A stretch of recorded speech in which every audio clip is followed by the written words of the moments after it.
जय श्री माँ कलरियर। हर मानव को शांति चाहिए। आज इसलिए वो उपवास करता है, अलग अलग एकादशी पे, अमावस्या पे और पूर्णिमा पे, अलग अलग तिथि पे वो उपवास करता है। उपवास अर्थात अपनी वासना के ऊपर उठने का कार्यक्रम है, जो अपने वासना के लिए एक उपाय प्राप्त हो, इसलिए उपवास करता है। मानव को लगता है कि उपवास एक परंपरा है, इसलिए वो करते आ रहा है। ठीक है, तो मानव ने मायावी शारीरिक उपवास सीखा, जहां केवल अपने आप को भूखे रखना सीखा। उसको लगा कि शरीर स्वच्छ हो जाएगा, साफ हो जाएगा अंतरिक्ष से, तो मन साफ हो जाएगा। उसको ऐसा लगा, क्योंकि अन्न, उसको लगा अन्न समस्या है। क्या है? हर मानव को क्या लगा? भोजन समस्या है, आहार समस्या है। तो उसने आहार को रिजेक्ट कर दिया, निग्लेक्ट कर दिया। उसको लगता है कि आहार से हमारे अंदर वासना बढ़ती है। उसको ऐसा लगता है, मानव को ऐसा लगता है कि खाना खाने से उसके अंदर क्या बढ़ती है? वासना बढ़ती है। पर यह तत्गलित गलत तथ्य है। वासना बढ़ती है विचारों से। मानो कि विचार कैसे हैं? आहार से नहीं, अन्न से नहीं। आज जितने भी श्रद्धालु हैं, जितने भी भक्तगण हैं, जितने भी साधु संत हैं, इन्होंने क्या किया? सबसे पहले अपने अन्न पे नियंत्रण करा। क्या अन्न पे नियंत्रण करने से उनके विचार पे नियंत्रण आया? ये बात पहले पकड़ने वाली बात है। क्या उनके अंदर का क्रोध समाप्त हो गया? उनके अंदर की घृणा समाप्त हो गई? उनके अंदर का विरोध समाप्त हुआ? बिल्कुल गलत। मानव के अंदर के विचार शुद्ध हुआ ही नहीं। जब तक विचार शुद्ध नहीं होगा तब तक व्यवहार शुद्ध हो नहीं सकता।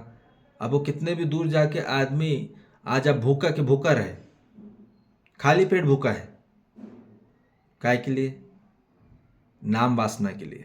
उसका नाम बढ़ जाए, भगवान बन जाए वो। दाम वासना के लिए, काम वासना के लिए। काम वासना से हटने के लिए आदमी ने वो किया, पर नाम वासना से चिपक गया कि उसको अपना नाम छोड़ के जाना है। तो वासना तीन प्रकार की हैं: काम वासना, नाम वासना और दाम वासना। तो काम वासना के लिए तो अन्नों पे बहुत प्रभाव किया है, क्योंकि अन्न प्रभाव करता ही है शरीर पे। परंतु क्या मानव इससे सुखी हो गया? क्या मानव इससे शांत हो गया? क्या इससे मानव संतोष हो गया? क्या मानव से आनंद हो गया? बिल्कुल भी नहीं। तो मायावी शारीरिक उपवास से केवल शारीरिक उपवास है, जहां केवल शारीरिक स्वच्छता पे ध्यान दिया जाता है और शरीर पे सिर्फ काम किया जाता है। सिर्फ गाड़ी पे स्वच्छता हो रही है, ड्राइवर शुद्ध नहीं हो रहा। अब यदि ड्राइवर के विचार शुद्ध नहीं हुए हैं, गाड़ी पे हमने अच्छा धो धा दिया, साफ कर दिया, क्लींजिंग कर दी, मेंटेनेंस कर दिया, सर्विसिंग कर दी, परंतु ओवरऑलिंग कर दी, पर यदि ड्राइवर के विचार शुद्ध नहीं हुए तो क्या गाड़ी ढंग से चलेगी? ये बात समझने वाली बात है। क्या यदि ड्राइवर का विचार सही नहीं हुए तो व्यवहार सही होगा? तो ये हो रहा है कि हमको उपवास ये सिखाया गया कि खिचड़ी बना लो, है ना, एक टाइम खाना खा लो, खाली पेट रहो, और खाली पेट रहने से आपका बुद्धि अच्छी चलती है।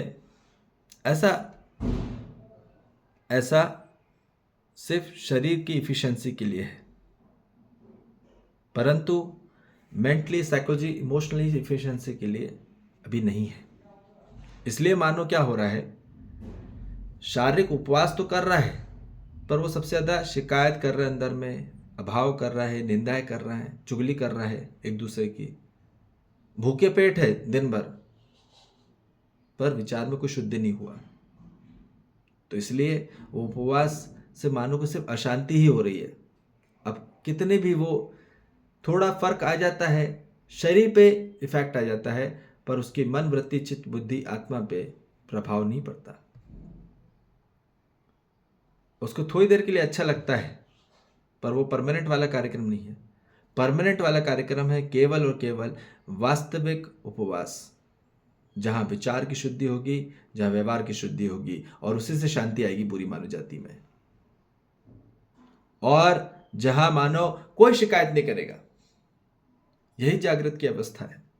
हमको शिकायत नहीं करना है, हमको अभाव नहीं करना है, हमको निंदा नहीं करना, और बाकी जितनी सरलता सहज में आप सात्विक भोजन करें उतना आपके लिए बहुत बढ़िया। क्या दिक्कत है? एक बार करके देखिए। आप शिकायत मत करिए, एक दिन आपका रोज उपवास होगा, क्या दिक्कत है? आप उपवास करिए वाला, शिकायत मत करिए, निंदा मत करिए, अभाव मत करिए, आपको देखो कितनी शांति होगी। और एक दिन आप करिए कि बहुत शिकायत करिए, हर मानव की रोज शिकायत करो, अब फिर देखो कैसा आपका दिन जाता है।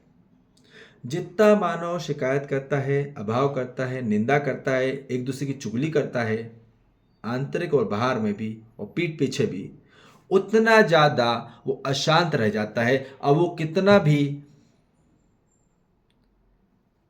निर्जल रहा हो या कोई अन्य ग्रहण नहीं किया हो, या कितने दिनों से या महीनों से या साल से, परंतु उसके विचार में कोई शुद्धि नहीं हुई, उसके व्यवहार में कोई शुद्धि नहीं हुई, और उसके विरोध खत्म नहीं हुआ, उसकी घृणा समाप्त नहीं हुई आंतरिक स्वरूप से एक दूसरे को लेके,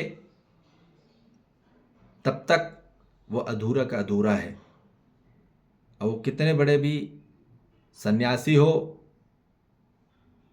साधु हो, वो संत हो, आंतरिक स्वरूप से संपूर्णता में स्नेह तत्व आ जाए और श्रद्धा तत्व आ जाए,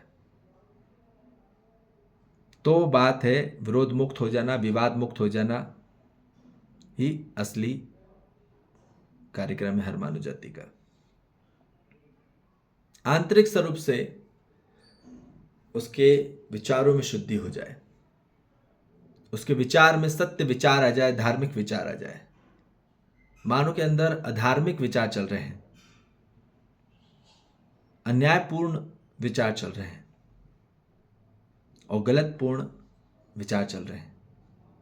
जहां हम बात कर रहे हैं कि वो वास्तविक उपवास में मानव को शांति वहीं मिलेगी जहां मानव को सत्य विचार चलेगा, जहां धर्म का विचार चलेगा, असली धर्म, जहां सुख, शांति, संतोष, आनंद पे पूरे विचार चलेंगे हर मानव जाति के लिए, और न्यायपूर्ण विचार होगा और न्यायपूर्ण व्यवहार होगा आंतरिक स्वरूप में, तो ही मानव जाति में असली शांति आएगी। और यही चाहिए, और यही वास्तविक उपवास है, और यही हर मानव को करना है।